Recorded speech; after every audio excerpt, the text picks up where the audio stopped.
ఎటువంటి కరప్షను ఎటువంటి వివక్ష లేకుండా ప్రజల చేతుల్లోకి చేరగలుగుతుందా అని చెప్పి ఎవరినైనా ప్రజలను అడిగితే అధ్యక్ష ఎవరు కూడా ఇది జరిగే పని కాదు అని చెప్పే మాటల పరిస్థితి నుంచి ఈరోజు బటన్ నొక్కడం నేరుగా నా అక్క చెల్లెమ్మల కుటుంబాల ఖాతాల్లోకి డబ్బులు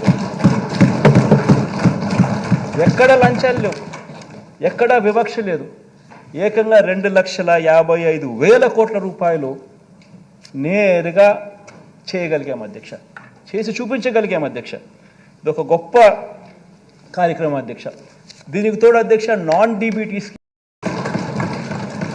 పైగా అధ్యక్ష చంద్రబాబు నాయుడు టైంలో బటన్లు లేవు, స్కీములు లేవు, మంచి చేసిన పరిస్థితి లేదు, మంచి చేసిన చరిత్ర లేదు. కేవలం అప్పుడు ఉండింది డిపిటి, దోచుకో పంచుకో తినుకో. ఒక ఈనాడుకింత, ఒక ఆంధ్రజ్యోతికింత, ఒక టీవీ5